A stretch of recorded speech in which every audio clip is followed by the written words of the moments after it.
Hello everyone, this is Minnie. Today I'm going to be talking about the commander skills that I recommend you take on the Ohio, the Georgia, and the Massachusetts. Before we get into the video, a couple quick notes. One, if you're seeing another video with a very similar title to this, there's a simple reason why. This is my new version that has been updated to include the changes that came out in update 10.4 of World of Warships.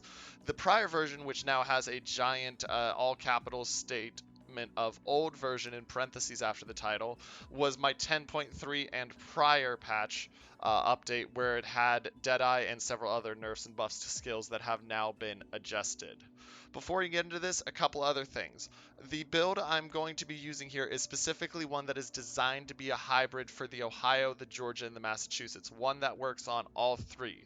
This is, of course, not necessarily going to be the best singular build for the Ohio, the Georgia, or the Massachusetts because it is tailored to work for all three, but it still does a pretty good job. Before we get into the skills, a quick reminder, don't forget to hit that like button on the video and make sure to subscribe to the channel to help me keep making great content.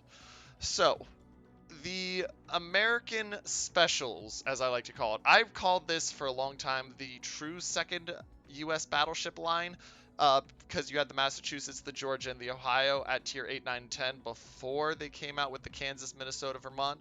But this line is all combined because of a combination of secondaries and then at the 9 and 10 line, extremely high caliber guns. For those of you that aren't aware, Massachusetts, Georgia, Ohio all share very similar secondaries, if not exactly the same.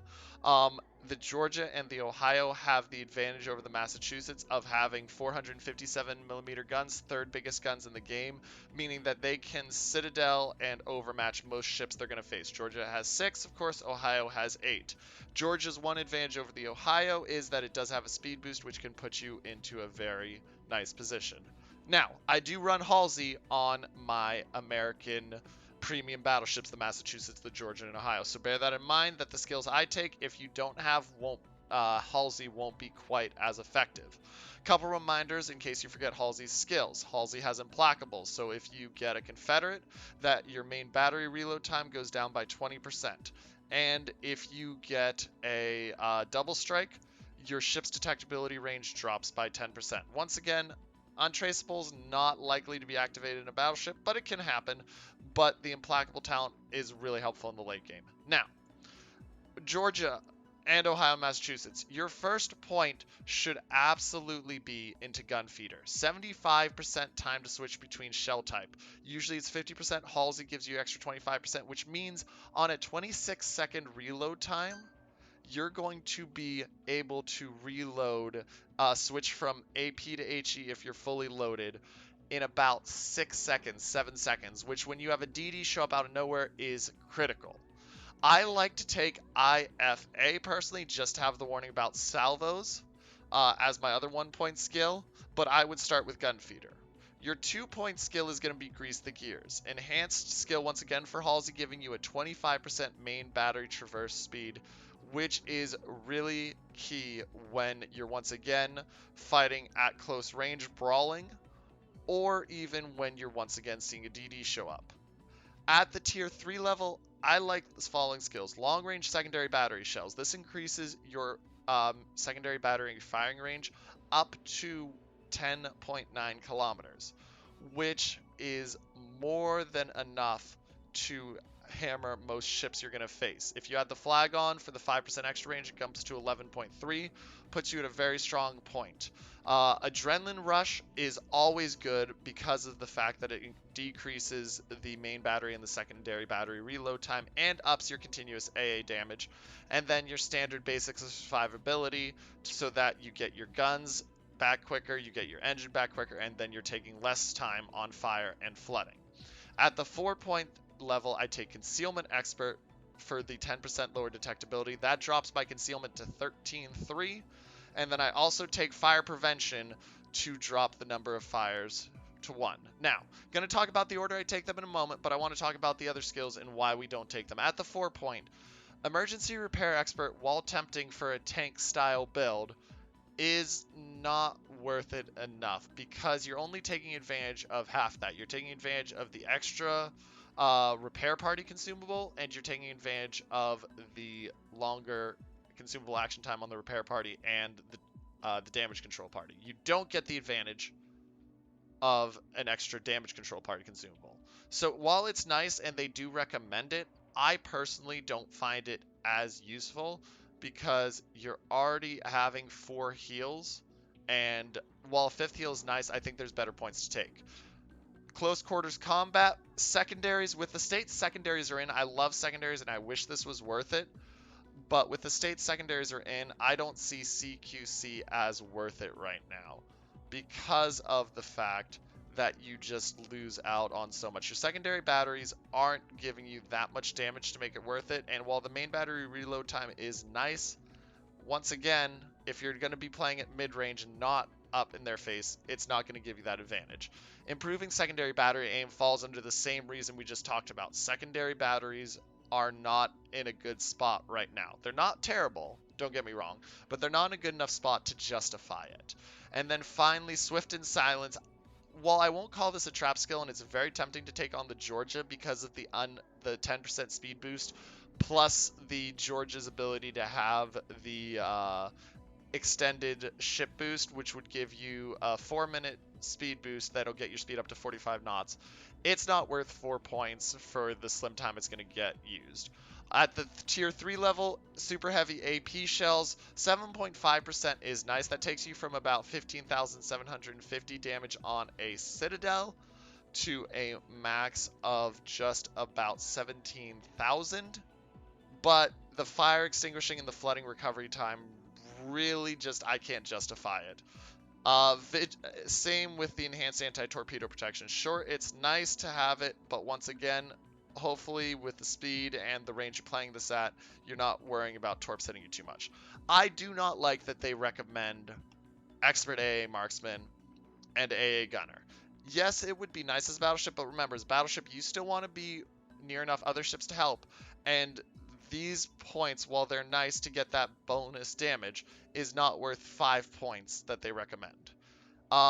Priority target, people like priority target more than IFA. Personally, I don't see it worth the 2 points, and we're actually going to talk about IFA here in a second, but I don't see priority target as worth it for 2 points when I can get a similar version for 1 point.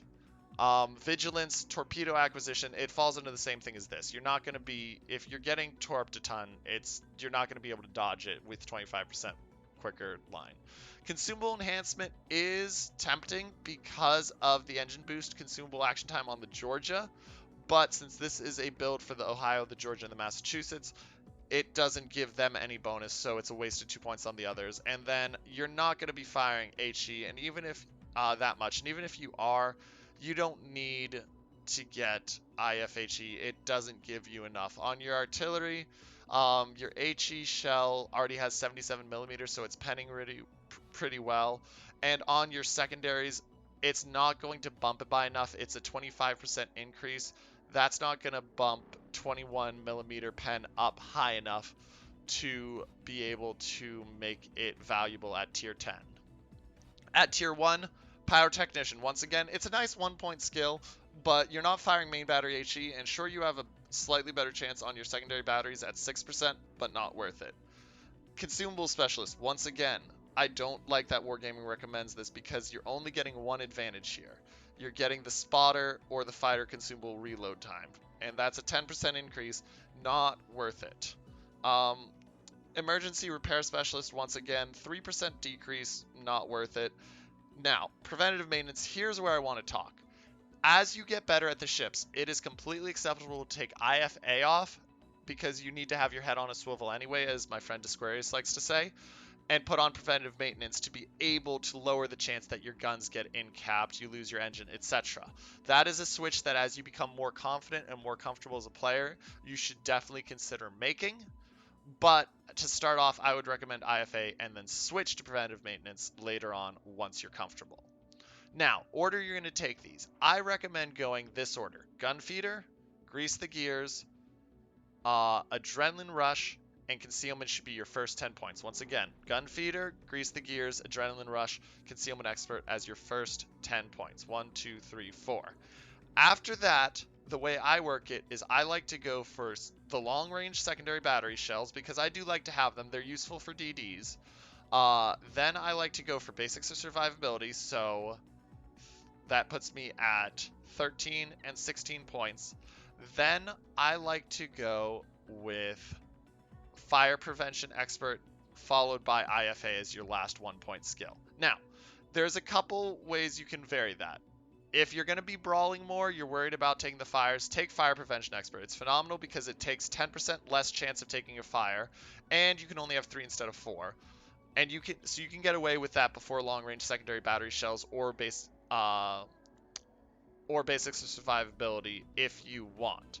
I would personally say if you want to delay long range secondary battery shells, that's fine, but I would still take basics of survivability because it lowers the fire and the flooding time before fire prevention. So if you want to go that route, 1, 2, 3, 4, 5, 6, 7, 8. Some of you are going to also want incoming fire alert. That's fine. Swap in incoming fire alert as the 11th point if you need it, but it's not going to be one of your first 10, and then just push everything back by a point. If you do that, I would probably recommend putting fire prevention expert as your last skill, but that's up to you. Anyway, ladies and gentlemen, I hope that helps you as you're building out your commanders for various ships. Remember, make sure to hit that like button, subscribe as well, and if you have any questions or comments, you can always comment down below or catch me on Twitch most evenings. This is Mini, signing off.